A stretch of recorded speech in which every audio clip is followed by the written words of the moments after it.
de Salmos. Você abre sua Bíblia do meio, você vai achar Salmos. Está próximo ali, ó. Livro de Salmos, livro de Provérbios, depois o livro de Eclesiastes, ok? Graças a Deus.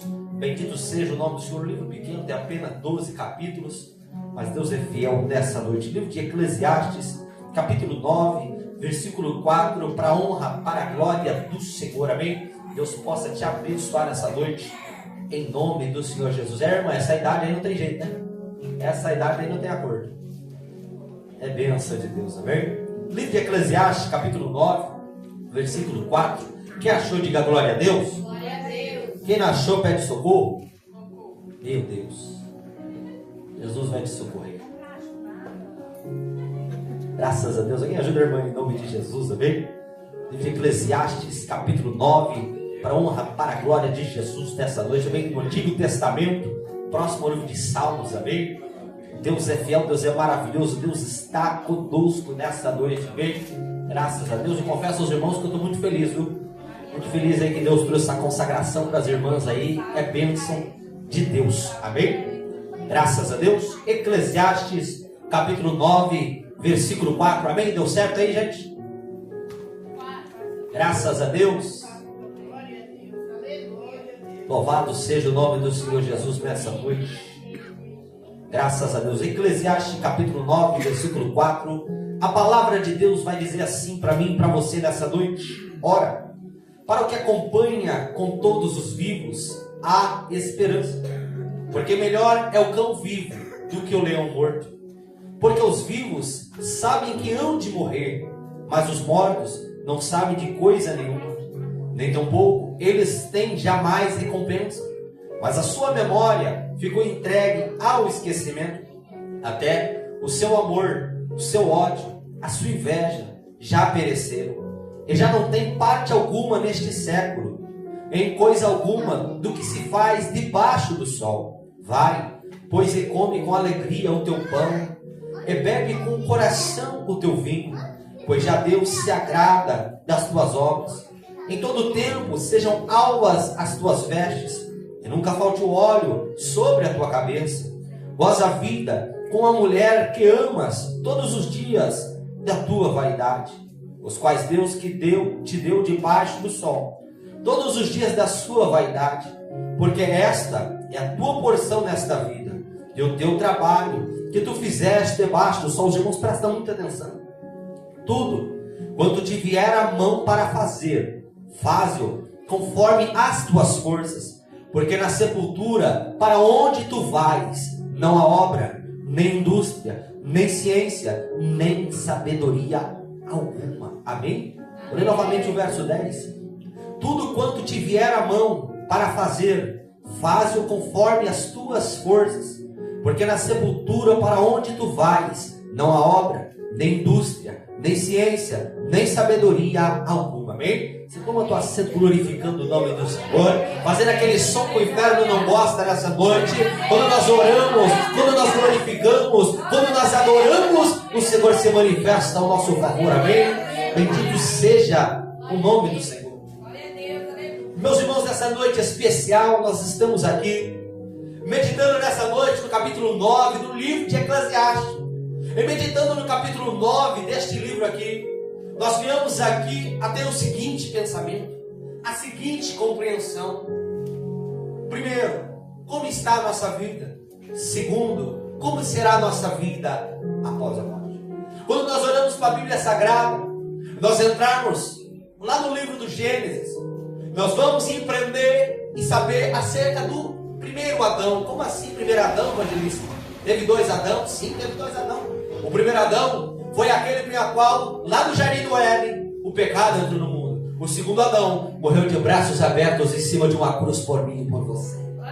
Quando nós olhamos para a Bíblia Sagrada, lá no livro do Gênesis, nós vamos encontrar ali a criação do mundo. A Bíblia vai dizer que Deus criou os céus, Deus criou a terra, Deus criou as estrelas, Deus criou os animais, Deus criou todo este mundo aí fora, Deus criou tudo, todo ser vivo, tudo, a fauna, a flora que há neste mundo. Deus criou tudo.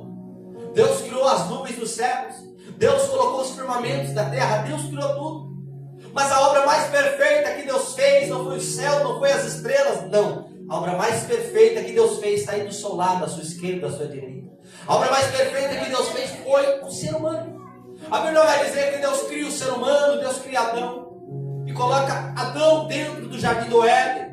E lá, irmão Rafael, no jardim do Éden, tudo era fácil. Por quê? Porque Adão não precisava trabalhar e muito menos ir à igreja. Por quê? Porque a Bíblia diz que na viração do dia, de tarde, Deus vinha dele falar com ele. A Bíblia vai dizer que Deus vê Adão naquela situação só. Não tinha outro igual a ele, porque o restante era todos animais. Aí a Bíblia vai dizer que Deus diz assim: façamos para ele uma adjuntora, uma ajudadora. E a Bíblia vai dizer que Deus faz a Eva da costela de Adão. Quando nós olhamos para essa situação aqui, Adão, Eva estavam lá no paraíso. Só que Adão e Eva ainda não conheciam nem o bem, nem o mal, por mandado de Deus. Por quê? Porque a Bíblia vai dizer que Deus deu tudo ali para eles. Olha, tudo que tem aqui nesse jardim aqui, vocês podem fazer proveito.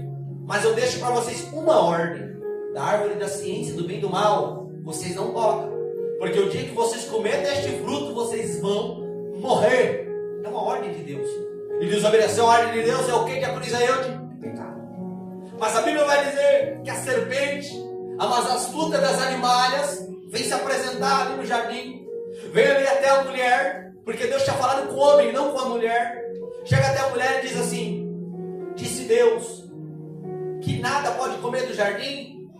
Aí bagunçou ali naquele momento a cabeça da Eva. Não, Deus disse que pode comer de tudo, só não pode da árvore da ciência do bem e do mal. Porque o dia que nós comer, nós vamos morrer. E a palavra vai dizer ali que naquele momento ali a serpente que estava ali simbolizada por Satanás ali bagunça a cabeça de Eva, dizendo assim: certamente vocês não vão morrer. Mas quando vocês comerem desse fruto, vocês vão ser igual a Deus. Naquele momento Eva não age de maldade, olhando para a Bíblia, não entendo isso. Ela olha para aquela situação e diz assim: então essa árvore é boa para dar conhecimento, é boa para dar entendimento. Ela vai, toma daquele fruto e come. E quando ela come, ela vai e dá para Adão. Quando Eva tinha comido, estava tudo certo. Mas a partir do momento que Adão, que é aquele que Deus tinha falado com ele, comeu, o pecado entrou no mundo. O pecado entrou no mundo. E Deus, como ele não mente, como Deus não vai contra a palavra, Deus tinha dito: se vocês comer Adão, vocês vão morrer o dia que vocês comerem. Mas aí alguém pode olhar para mim e falar assim: mas pregador, a Bíblia vai dizer lá no Gênesis lá, que quando Adão e Eva comeu, eles não morreram. Calma, que morte será que Deus estava falando? Será que Deus estava falando que eles iam cair naquele momento ali duro, morto, no chão sem vida? Deus estava falando da morte da alma. Deus estava falando da morte espiritual. A Bíblia vai dizer que por conta daquele delito ali, por conta daquilo que eles fizeram, o pecado entrou no mundo. E quando nós olhamos para a Bíblia, pecado tem consequências. A Bíblia vai dizer que o pecado entrou no mundo. E a partir daquele momento que eles comeram da árvore da ciência do bem e do mal, eles passaram a ter conhecimento igual a Deus. Saber o que era certo, saber o que era errado, saber o que era bom e o que era ruim.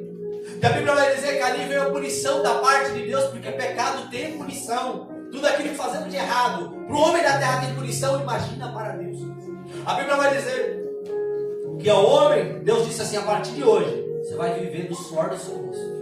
A partir de hoje você vai trabalhar. A partir de hoje você vai viver daquilo que você trabalhar. Para a mulher, a partir de hoje você vai gerar filhos com dor. E para a serpente, condenação mais dura. Qual foi a condenação mais dura? Da semente da mulher. Vai se levantar um que vai pisar a tua cabeça. Gênesis 3:15. Quem é esse da semente da mulher que iria despertar e pisar a cabeça de Satanás? Esse é Jesus Cristo, aquele que morreu na cruz. A partir desse momento, o pecado entrou no mundo. A partir desse momento, o pecado entrou no mundo. Eu nem vou entrar no contexto aqui do que acarretou, mas vou dar um exemplo aqui para você entender. Quando o pecado entra no mundo através de Adão, começa a se manifestar as obras da carne. Uma das obras da carne, de acordo com Gálatas 5:20 em diante, é o homicídio. Por quê?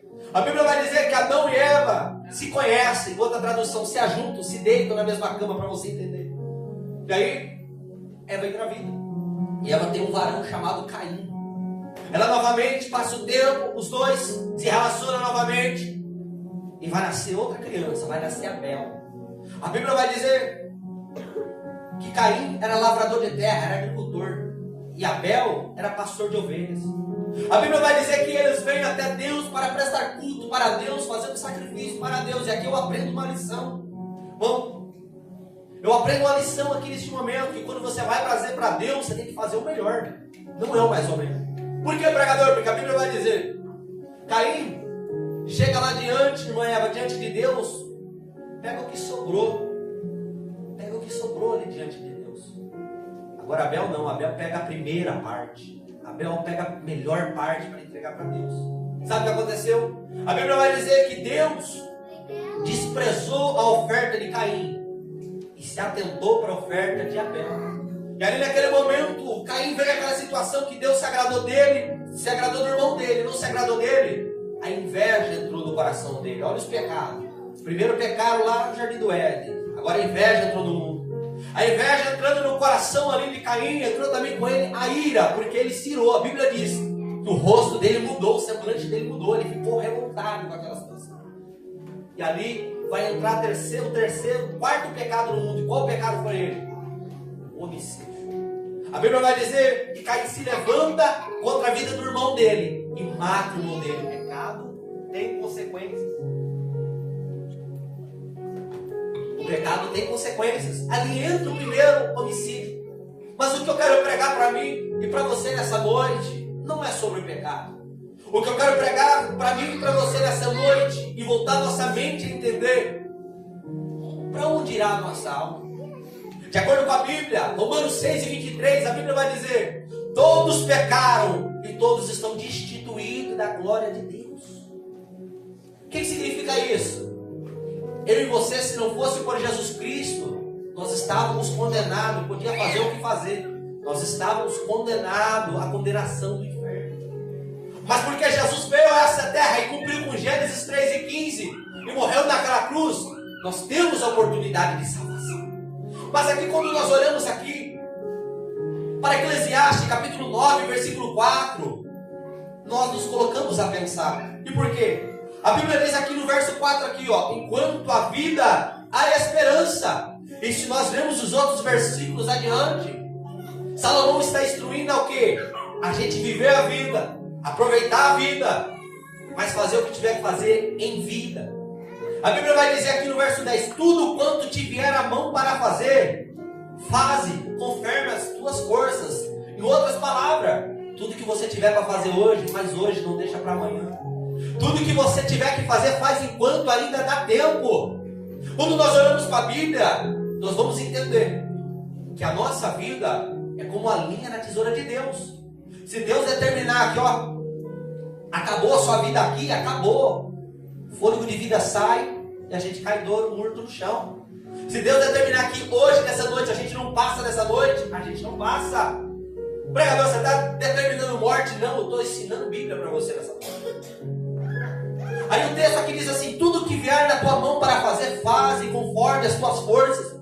Porque na sepultura para onde tu vais, não tem trabalho, nem indústria, nem conhecimento, nem sabedoria alguma.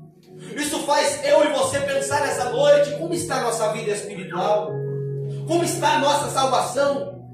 Você tem se esforçado para buscar sua salvação? Ou você tem deixado sua salvação em último lugar? Você tem se esforçado para um dia estar no céu? Ou você tem deixado isso em último lugar?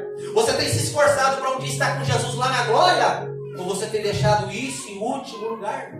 Nós vemos, muitas das vezes, os evangelhos de Jesus Cristo, Jesus pregando, Jesus ensinando. E paz, meu irmão Antônio, quem falou mais do inferno foi Jesus. A pessoa que mais falou do inferno foi Jesus. E Jesus, certa feita, disse assim: porfiai por entrar pela porta estreita, porque eu vos digo que espaçoso é o caminho, e larga é a porta, que conduz à perdição. E muitos são que entram por ele. Qual porta é essa, pregador? A porta do mundo, a porta do tudo pode, a porta do não tem nada a ver, a porta e eu faço o que eu quiser. Mas e a outra porta? Qual é a porta que tem? Tem a porta estreita, a porta do caminho apertado, do caminho difícil, a porta é estreita, mas é a porta que conduz à salvação, a porta que conduz ao céu. A porta que nos afasta da condenação nos leva para a glória de Deus.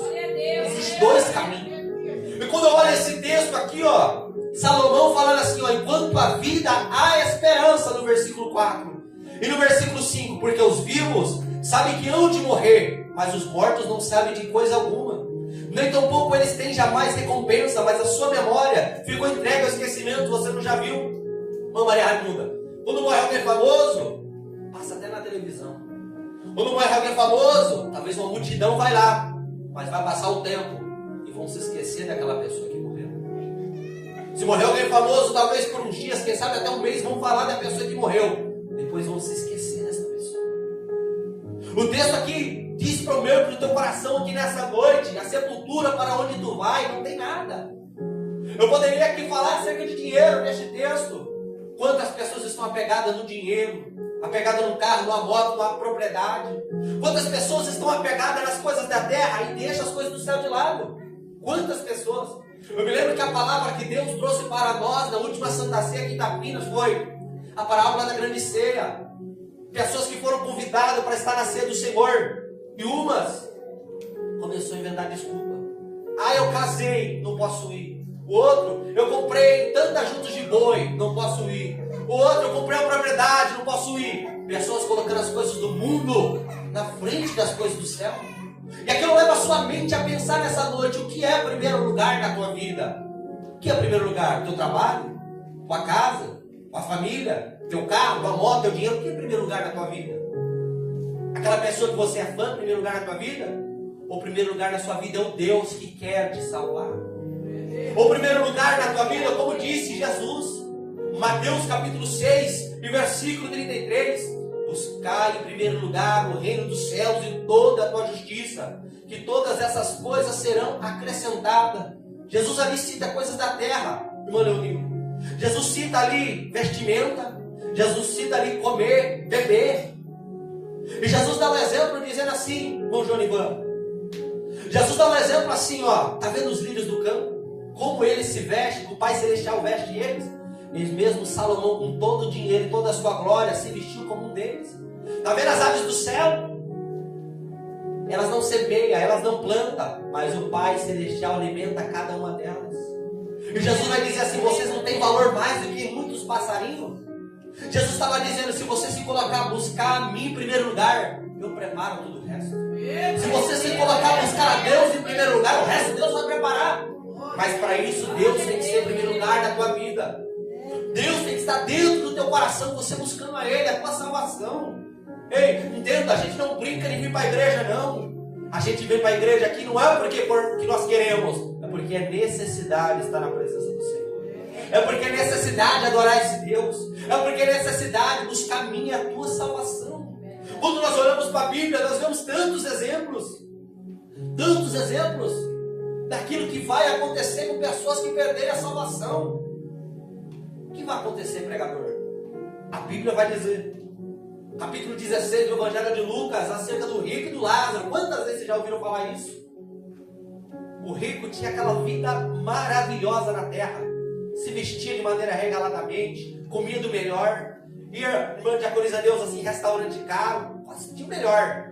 O Lázaro, doente, cheio de chaga, com os cachorros lambendo na porta dele, vivia na miséria. Só que o que acontece? O rico, quando estava na terra, o rico, quando tinha oportunidade, sabe o que ele determinou fazer no coração dele? Buscar só as coisas do mundo e esqueceu as coisas do céu. Esqueceu de buscar a salvação dele. Sabe o que aconteceu? Com toda a riqueza que ele tinha, com tudo que ele tinha, a Bíblia diz que o mendigo, o Lázaro, os anjos veio buscar. E fica subentendido no texto, diz, os anjos buscou a alma daquele que foi para o céu, aquele que foi condenado ao inferno, quem veio buscar a alma dele? A Bíblia vai dizer assim, uma representação ali acerca do seio de Abraão. A Bíblia vai dizer que está ali o rico na condenação, no inferno, e Lázaro está no seio de Abraão. Pregador, o que é isso, seio de Abraão? Até o momento que Jesus esteve em cima daquela cruz. O seio de Abraão é o lugar que as almas daqueles que foram salvos estavam ali descansando, estavam ali esperando o momento do juízo.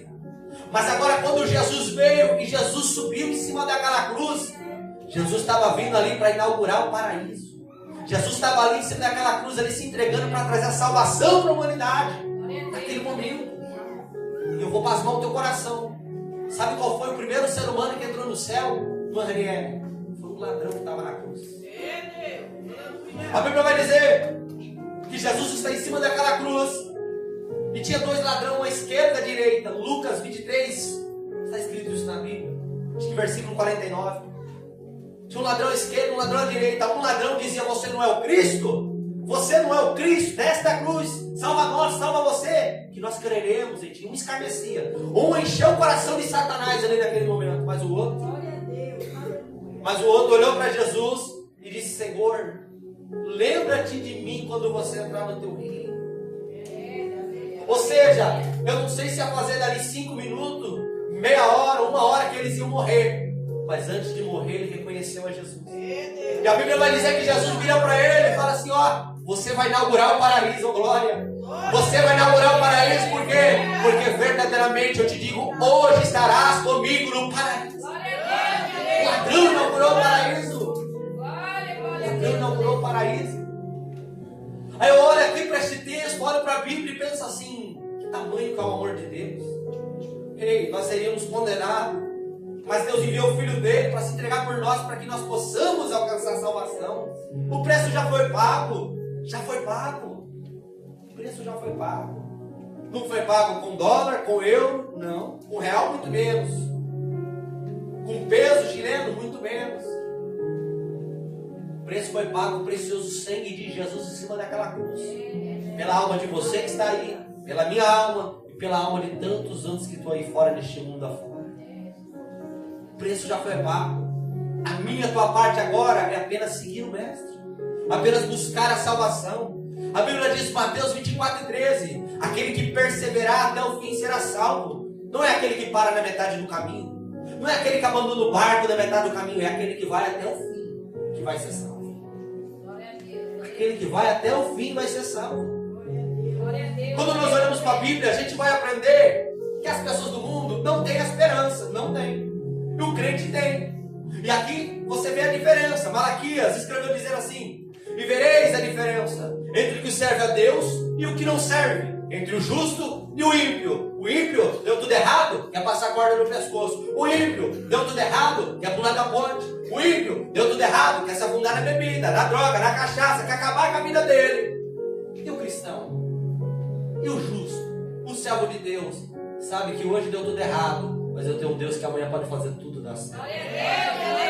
O justo sabe que hoje a porta está fechada, mas eu tenho um Deus que abre porta.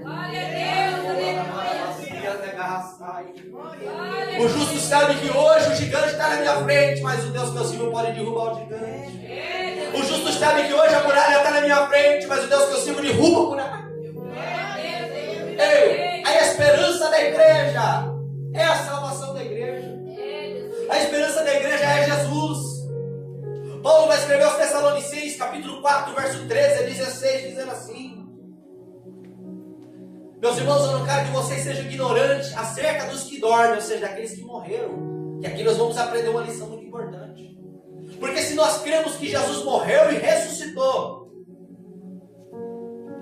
nós também cremos que Ele há de vir nos buscar.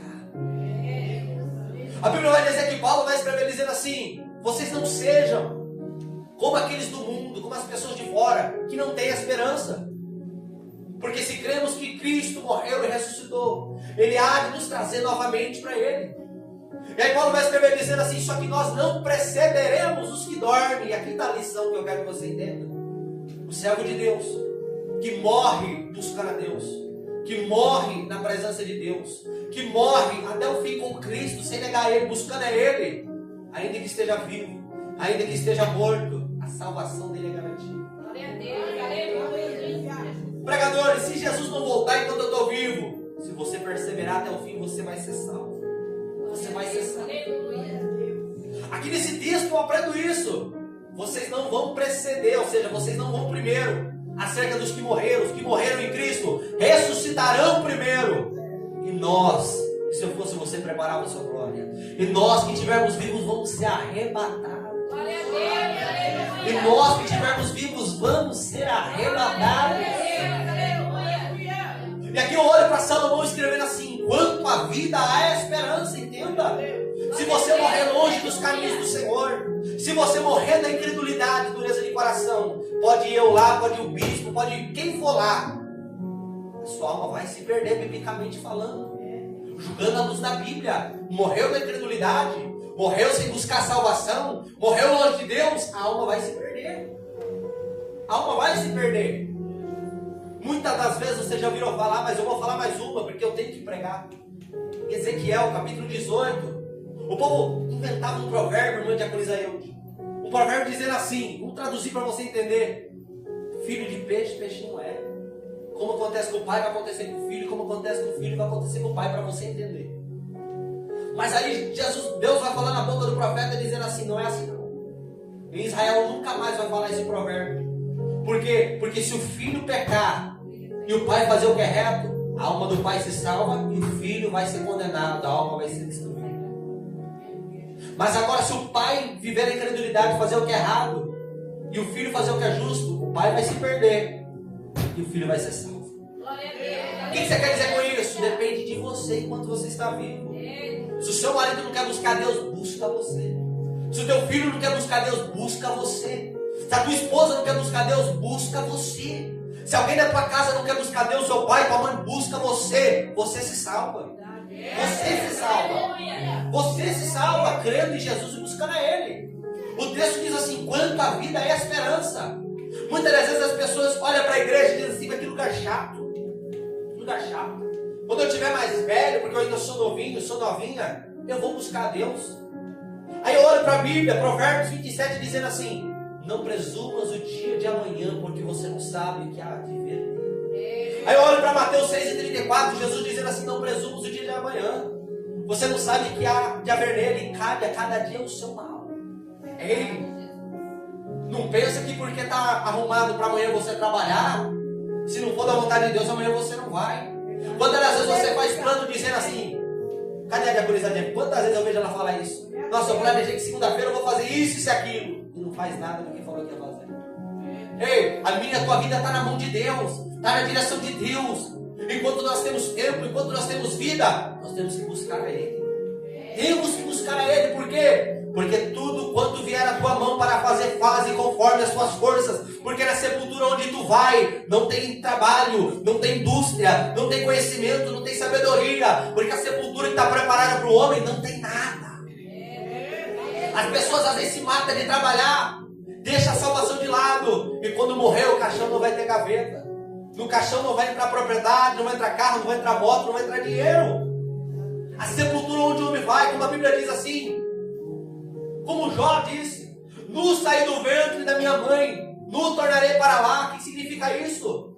Eu vim sem nada nesse mundo, vou voltar sem nada, dizendo de bens materiais e coisas da terra. Nem a roupa que o homem vê ao mundo ele leva quando ele morre, não leva. Não leva. Entenda, enquanto você tem oportunidade, volta o seu coração para Deus. Enquanto você tem oportunidade, busca a sua salvação. Aí você podia levantar e falar assim, mas eu estou tão fraco, é tão difícil. A Bíblia diz, tudo quanto tiver a mão para fazer, faze conforme as tuas forças. Está fraco? Vai fraco mesmo. Está difícil? Vai difícil mesmo. Está triste? Vai triste mesmo. Está desanimado? Vai desanimado mesmo. Mas busca a tua salvação. Busca até o fim, se entrega para Ele. Na Bíblia, a matemática da Bíblia, a matemática de Deus é diferente do homem. É diferente. Como muitas das vezes nós já ouvimos o louvor dizendo assim, eu cresci diminuindo, apareci desaparecendo, eu subi descendo. A matemática de Deus é o contrário. A Bíblia não vai dizer que eu sou fortalecido quando tudo está bem e quando eu estou forte. Mas a Bíblia vai dizer em 2 Coríntios capítulo 12, versículo 7 em diante, a minha graça te basta, porque o meu poder se aperfeiçoa na fraqueza. É no momento da fraqueza, é no momento da dificuldade. Ei, Jesus, cara, Jesus passou 40 dias no deserto. Será que ele estava bem lá dentro do deserto? 40 dias sem comer, sem beber. Mas o poder de Deus se aperfeiçoou. E por aqueles 40 dias que ele buscou a Deus ali, ele pregou 3 anos e meio, morreu daquela cruz e cumpriu a missão dele. Ei, Davi um dia sim ele se tornou rei. Com 17 anos de idade foi ungido. Mas foi 13 anos sendo perseguido. Foi 13 anos esquecido no pasto. Foi 13 anos de abandono. Mas um dia ele se tornou rei. Um dia Deus honrou ele. Um dia Deus deu vitória para ele. Ele pode te dar vitória também. Ei, a vitória que vence o mundo é a nossa fé. Mas nós temos que estar ligados no Senhor. Eu olho para esse texto aqui e diz assim: tudo que você tem que fazer, você tem que fazer enquanto você está vivo. Porém, a Bíblia diz no verso 8: em todo tempo sejam alvas as tuas vestes, e nunca falte o óleo sobre a tua cabeça. Alvo as tuas vestes, o que te faz lembrar disso? Alvo as tuas vestes. A Bíblia diz, Isaías 1:18 e 19: ainda que seus pecados sejam vermelhos como a blusa do irmão aqui, se tornarão branco como a lã. Ainda que os seus pecados sejam vermelhos como a escarlate, se tornarão branco como a neve. A Bíblia vai dizer lá em Apocalipse acerca daqueles que lavaram as suas vestes no sangue do Cordeiro, que branquearam as suas vestes no sangue do Cordeiro. O que você quer dizer com isso, pregador? Enquanto você está vivo, você faz o que tiver que fazer. Aproveita a sua vida assim, mas na direção de Deus, mas buscando a Deus. A todo tempo as suas vestes sejam alvas, e nunca falte o óleo na tua cabeça. O que significa isso? Nunca pode faltar a presença de Deus na tua vida, para que no fim nós alcançamos a salvação. Salomão escreve esse livro no final da sua vida. Salomão, no começo da sua vida, ele escreveu Cantares de Salomão, um livro de romance, de paixão, inspirador, que está na Bíblia também, é o próximo livro aqui. Na metade da sua vida, ele escreveu Conselhos, que é Provérbios, um livro de conselhos. Mas no final da vida, ele escreveu Eclesiastes. Por quê? Porque ele entendeu o que é a vida. Ele entendeu que essa vida aqui não tem nada mais, nada menos do que isso que eu vou falar aqui agora. A Bíblia diz: procurou o pregador achar palavras agradáveis e o escrito, e a retidão em palavras de verdade. O texto aqui diz aqui, que ele vai entender: de tudo que se tem ouvido, o fim é: teme a Deus e guarde os teus mandamentos, porque este é o dever de todo homem, porque Deus há de trazer juízo a toda obra, até tudo que está encoberto, que seja bom, que seja ruim. O fim de tudo dessa terra é servir a Deus, buscar a Deus. A Bíblia vai dizer lá no Salmo 150: tudo que tem fôlego, louve ao Senhor. A Bíblia vai dizer em Isaías que as árvores batem palma. Tudo quanto é animal que faz barulho, que seja o grilo lá na beira, do rio, lá no mato, seja o sapo lá na beira da lagoa, todo animal, eles adoram a Deus, eles louvam a Deus. Aí o ser humano que foi criado para adorar a Deus decide adorar o mundo, decide adorar o baile funk, decide adorar o copo de cachaça, decide adorar o cigarro, decide adorar a maconha, a cocaína. O ser humano que foi criado para adorar a Deus deixa Deus de lado e decide adorar um cantor, um jogador, um político, e deixa Deus de lado. Adorar uma imagem de escultura e deixa Deus de lado. Entenda, o fim dessa vida é buscar a Deus. O intuito dessa vida é estar na presença de Deus. Que você possa guardar essa palavra no teu coração e que você possa pensar: o que eu estou fazendo com a minha vida? Eu estou buscando a minha salvação? É preciso buscar a salvação. Jesus Cristo morreu naquela cruz, não foi em vão, foi para te salvar, foi para mudar a tua vida, foi para mudar a tua história. Mas é preciso você estar preocupado. É preciso você estar preocupado com a sua alma, para onde vai. Muitas das vezes você já ouviu falar, mas eu vou falar mais uma vez. A Bíblia conta acerca do homem que a sua plantação produziu tantos frutos. Tantos frutos. Ô irmão, pega um menino lá em nome de Jesus. Uma plantação produziu tantos frutos. Aí a Bíblia vai dizer que aquele homem não tinha como guardar aquilo que ele teve, aquela plantação daquele ano. Aí ele decide com ele: eu vou pegar,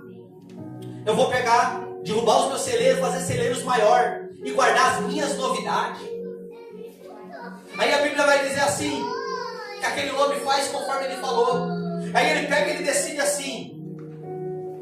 Ele pega e decide assim: alma, come, bebe, descansa e folga, porque você tem bens para muitos anos, você está sossegado.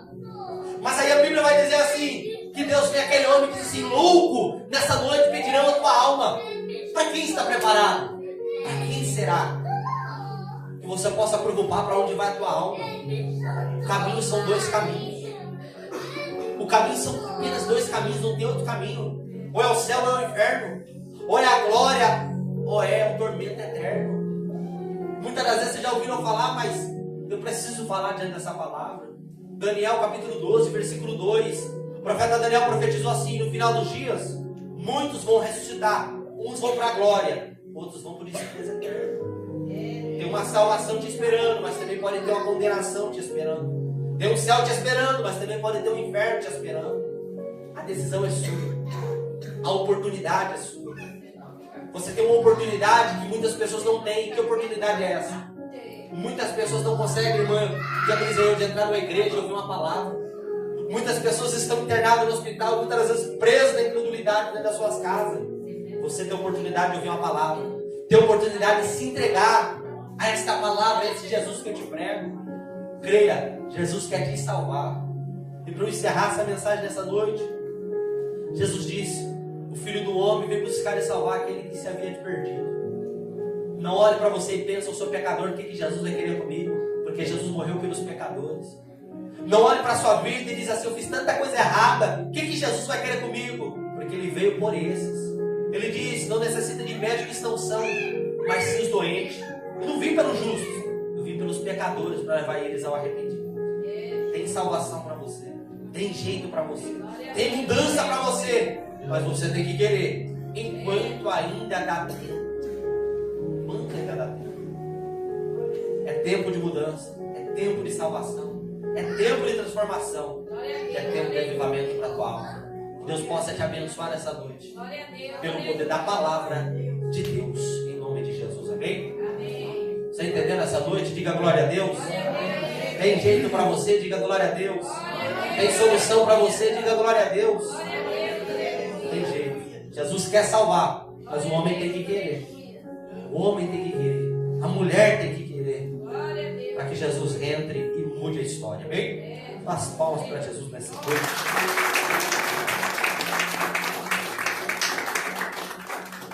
Deus é bom e maravilhoso. Amém? Amém. Graças a Deus. Os irmãos, coloca de pé.